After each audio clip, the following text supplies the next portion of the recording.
What are some of the fastest ways to build a cash buyers list for wholesaling houses where your cash or credit doesn't matter? Also, who handles closing costs?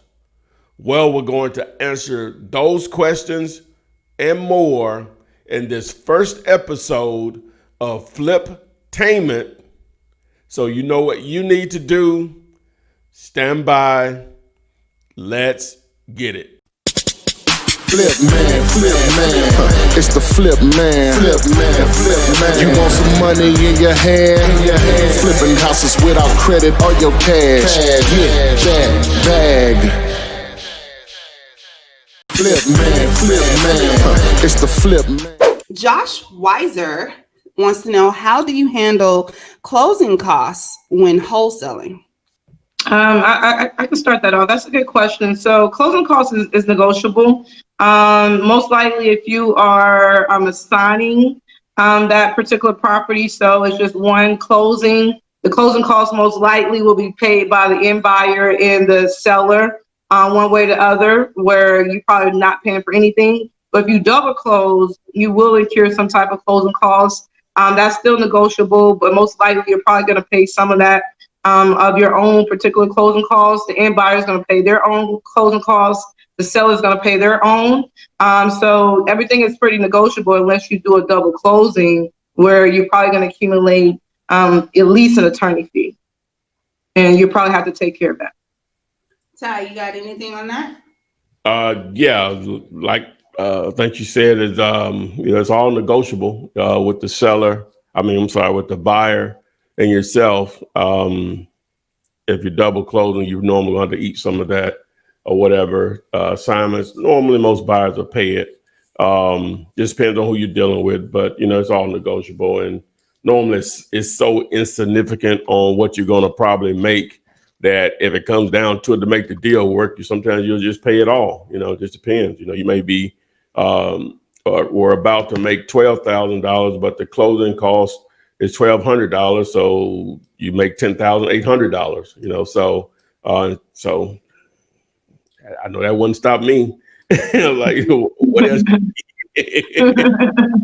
I got it. Like it out. You just instruct the closing attorney or title company, just take it out of your money. So you didn't really, you spend it, but you really didn't spend it. It didn't come out of your pocket. How would you go about building a cash buyer list from scratch? So, guys, guess what? I had to interrupt you, but it's here. The app, Daily aka PropStream, is now available for Apple and Android. This is a game changer.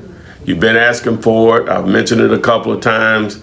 The app is here. I know you can't really see anything here with the glare from my lights, but it is available. So if you already got it, all you got to do is just go to whatever device you have, whether it's Android or an Apple phone, iPhone or whatever, and download it from their app stores or Google Play or whatever. But if you did have it and you dropped it, you need to get it back. This is awesome. It is awesome, right?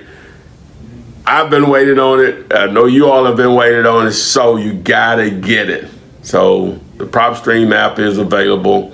Please go to my site, digulator.com, where you can get the 5-day free trial. Plus, we'll have a training video on this coming soon, probably within the next day or two after this video. It's gonna show you all the great features that it offers. So again, you can get it now, guys. The app is available. Digulator, aka PropStream. Back to regular programming. So oftentimes we talk about reverse wholesaling and doing it the opposite way. And you speak on this because it works for you. It has worked for you in the past, finding the buyers first and then catering the homes that you find, the sellers rather, to what the buyers have said they wanted. So how do we go about building that cash buyer list? That's a good question. So reverse wholesaling, it works. I utilize reverse wholesaling, and that's pretty much finding the money first and then going to find and then locating the property. To me, it was a lot easier for me to find the property if I had the money. So that's pretty much what reverse wholesaling is. But it's the same process of you finding sellers, be the same process that you finding buyers. Instead of I buy houses, you say I sell cheap houses. put those bandit signs out there. Going to different real estate groups and finding the buyers, finding the real investors who's looking to buy in your area, who's not the wholesaler. You want to go and find the end buyer. So it's the same process, the same marketing strategies that you would use to find, same marketing strategies that you would use to find buyers, not buyers, but the same marketing strategy you would use to find sellers, to find the houses, would be the same strategies you would use to find cash buyers. Hello, I got a question. What's the complete setup blueprint to get started? In other words, what are the systems needed in place to get started with this business? So kind of talked about that a little while ago when we talked about dealylater.com and a lot of the affiliate programs that Ty puts out there for you guys to add to your chest. But what's really needed? So I was looking, Renikia, and I thought it was cute. I meant to send it to Ty, and it said to start your own business. It was really a picture of a brain, a phone, and the laptop. And the laptop can be improvised, just basically internet. Okay, so your brain, some type of device to get on the internet and to communicate with people via phone calls and or emails, and then the Wi-Fi. That's it. Use your head, educate yourself, get out there and talk to people, and then do some research. That's basically it. The rest is just added bonuses. You can do it minimally, but to answer Royal Gigi's questions, what systems do I need? Ty, you got any input on that as well? You want to take that time? Oh, well, okay. That's softball. Thank you. Well, now, of course, real estate transactions have existed before the internet. Right. Oh, there we go. So you knocked out one of them. You know what I'm saying? So technically, you don't need any of this stuff I'm about to say. But if you want to make it easier for yourself, easier, and they're not going to do deals for you. But if you want to make it easier for yourself, I just put out a TikTok earlier today, starting with Dealulator, right? You had a free contract there. You had a simple little calculator there to help you understand that it's a deal or not. And then you have an option to take advantage of a 5-day free trial of PropStream, which is a real estate tool too. If you haven't been watching this, I've already used it twice in this particular show. So now finding people is part of the deal. So if you're trying to find a seller of a vacant house or whatever, you need skip tracing. So I'm an affiliate of Skip Vault. So skip to flip. You want to see how that works? Just go to YouTube and do a search for Flip Man, skip to flip. The number 2, skip, the number 2, flip. All one word. Probably one of the more effective ways that I've found right now of reaching sellers is through text messaging. Text to flip. Text, the number 2, flip, all one word. YouTube search that. There's 2 videos on that I have there. That can get you in the game the same day. You can literally start reaching out to sellers the same day. And I just showed you the list that I just built, which similar to the list I've been building. I just did just a real focus on out of state and out of county to try to increase the possible motivation of the sellers or whatever. So, you can go back around 22 minutes in this video, and I give you that example. Now, there are other options out there. Like I mentioned, Slack, that can help you keep track of things, especially when you're working with more than yourself or whatever, to be able to communicate and work on particular deals. And you have track record of what stages you are in the deal. That stuff is just follow up. It is so important, even if it's just reminders to yourself. But there are other services out there in the CRM. So those are going to be the main thing. But it's just so much stuff out there now, man. It's just ridiculous or whatever. So, but again, none of this stuff is going to do a deal for you, right? They didn't exist 15 years ago. Everything I said, most of it did 10 years. I'm going to say 15 to make sure I'm covering it all. They didn't exist 15 years ago. Didn't exist definitely 25 years ago because the internet was badly getting going. So, but real estate deals were still happening. Wholesaling was still happening. So just understand These tools are there to be used. They're not going to do deals for you, but they can make it a lot easier to do deals. Just want to make sure I'm clear on that. Can you do a deal with somebody whose property is in one place, but the owner stays in another place? And how? Absolutely. Absolutely. Those oftentimes are some of your best deals. A displaced owner that's not near it, they typically don't care. They're, it's probably been left to them, by through a will or something like that, or either they've moved on, like I used to live here, now I've moved over here, I'm struggling trying to get rid of it. You're probably a godsend to them. So how does that work, Rennie?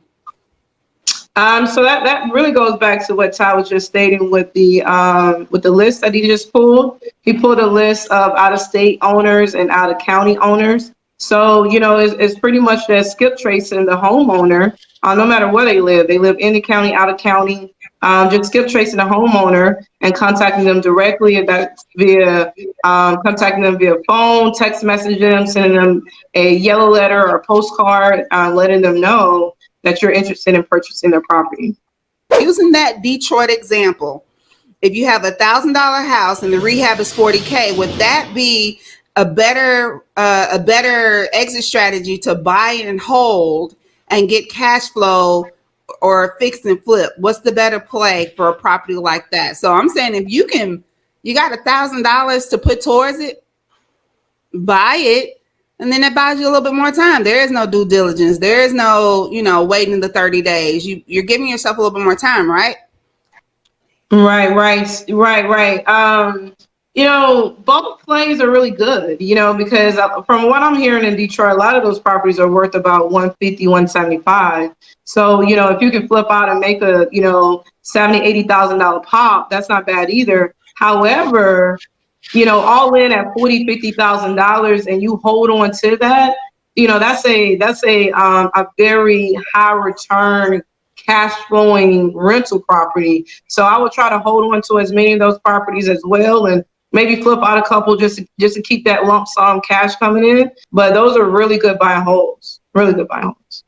So is a person who listed their home on the market 2 years ago and failed a good lead for a wholesale? So the house was listed, it didn't sell, probably was overpriced. So would you use that as a good lead? Would you follow up with that owner? A good lead is based on the numbers. But following up with the owners, it's always good to, just always be in contact with people. But to me, good leads is really based on the numbers. So, if it's 5 years ago, if it's 30 days ago, if the numbers works, if the number makes sense, compared to the comparables, compared to the rehab work that needs to be done, it's a wholesaleable deal. Follow-up is everything in this business. That's why I kept reiterating Slack. It's everything. A good percentage of your deals will come from follow-up, probably over half, just simply following up. Yeah. One of my mentors told me a long time ago, the money is in the follow-up. And that was just something I'll never forget. It's absolutely right. The money is in the follow-up. Can you flip a house in a town that's 800 or less people? Well, the town I grew up in. There it goes. I knew it was coming. That's why I said it. The town I grew up in is less than 800 people. Yeah, y'all know each other. Yes. I'm a little disconnected, but they ain't. All I gotta do is call my sister. They know everybody. You know the mayor. Like, no, I don't. You know what I'm saying? So, but to answer the question, no, man, no. Yeah, it's possible, but maybe one deal every couple of years. You can't eat off a town that small. You just can't. You just can't. You gotta play the power of numbers. Yeah, it's not enough. When you play the power of numbers, you win. The more people you can sell to, the more opportunity the money that you can make. Gotta play a power of numbers. When you get a property under contract and the seller needs to sign, do they sign digitally, or how exactly does that go? So, guys, as we mentioned earlier, that contract is available on dealyoulater.com, and all you have to do is plug in those numbers. Literally, guys, really, just go. See how easy it is. Go to doyoulater.com, go to that contract, play with it, put in some numbers, and you mail it to yourself. And that's all you have to do. Now you're talking about digitally signing it. So you have like DocuSign. And what else, Randy? I just want to say this. I don't mean any harm by this, Jason, but we cannot complicate signing a contract. If someone wants to buy, all parties sign the contract. It's just that simple. You can pull up on it with a pen and paper. You can send it via DocuSign. But once every party is ready, everyone execute the contract and everyone's ready to go. So don't complicate signing off on the contract. Pen and paper or digitally, send it via DocuSign or some digital app. Everyone execute and you're ready to get to the closing table. Okay, that's great. Oh yeah, don't overcomplicate, man. If you got a seller that's not willing to sign a contract, you got bigger problems. You know what I'm saying? Normally that's not a deal either. Normally they just don't match up. Motivated sellers sign contracts. Just that simple. Documentation over conversation. They selling it cheap. It just don't line up when they don't want to sign an agreement. Now they may want to have a review or something. That's not a big deal or whatever. It's so simple. I'm talking about my contract, but yeah, that's the least of your worries in most cases. But and most importantly, they know that you mean business, because business is done with contracts and documents. So if they know that you really handling your business when you taking out your contracts and collecting earnest money and things of that nature. So it makes you look very professional. And in the words of Ty, most won't, but enough of you will. So Yeah, bag.